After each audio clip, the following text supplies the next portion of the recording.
Hello and welcome, I'm Sandy and I've got a couple cards today using the Let's-Hygge-Clear-Stamp-Set from ThreeRoomStudio, a little bit of coloring and some paper piecing.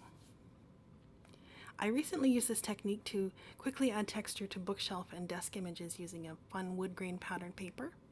This is a great technique to use if you don't want to spend a lot of time coloring, if you find coloring images a bit intimidating, or if you just want to add texture or a pattern to an image like clothing or furniture. And it's an easy technique with a lot of pop for the effort.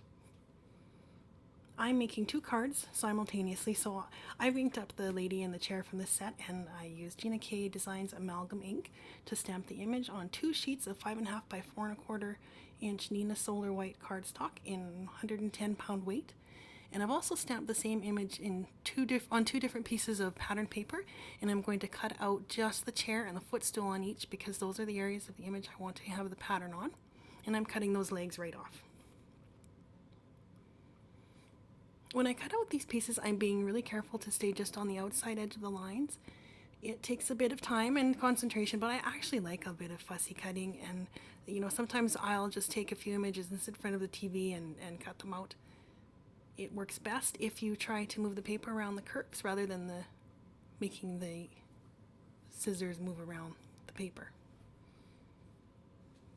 For the first card, all I have to color is her legs and socks, her arms and sweater, the bun peeking over the top of the chair, and the chair and footstool legs, which I've left on there. You'll see I've got a strip of color on the back of the chair, and that's just so I can keep track of which image will go with which pattern paper since I'm making two cards at once. So this is not meant to be a coloring video, so I'm just speeding through this part fairly fast, but I have left that part in, and I put the colors of the Copic markers that I'm using on the screen because I know some folks like to see that. I always do. And I've just selected colors that coordinate well with the colors in the pattern paper. So if you'd like to skip through this part, it's about a minute. Otherwise, I've put some music in. You can just listen to that and watch.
You may have noticed that I wasn't overly careful with my coloring in the chair area, and that is because I didn't need to be, because I'm covering those areas with the pattern paper. Now I could have just gone ahead and finished this up by applying the pattern paper to the image, and it would have looked really nice, but I like to give the pattern paper a bit of pop too. So here I'm adding some dimension by creating some shadows with a few gray markers. I've used markers from the T family because that's just what I had on my desk. Now this is sped up, but I am doing it quickly because this is thin paper and it was not meant to hold a lot of ink. So it's just fast coloring and not a lot of blending. I want just a thin layer of ink so that it doesn't pool up or damage the paper. And then once I finish the shading, I like to go around the edges with a mid-tone marker to fill in any white from the middle of the paper or maybe from the back. This just finishes off the piece really nicely and it makes it blend better into the image.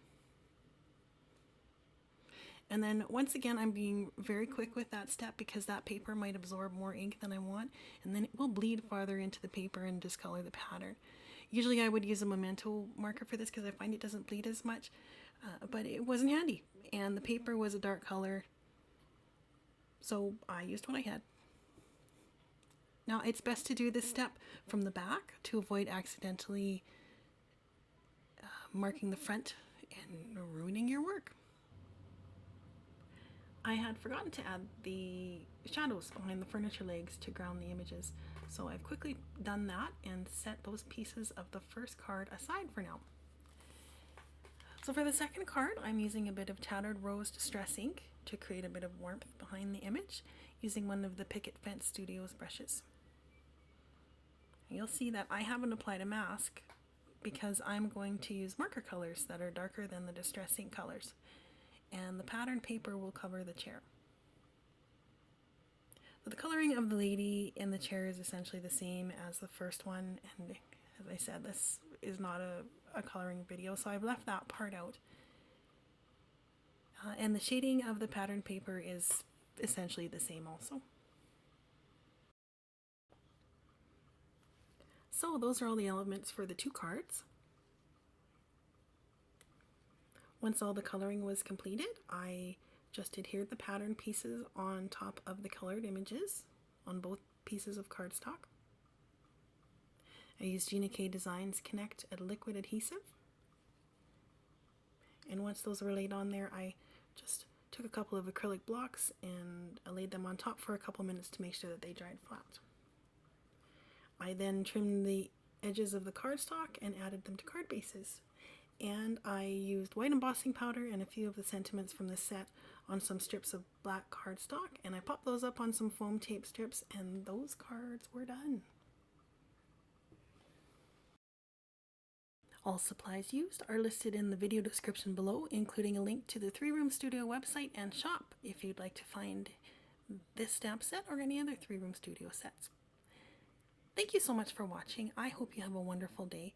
Please feel free to comment, like, and subscribe to this channel, and if you found this video helpful, I would love to hear from you. Thank you again, and bye for now.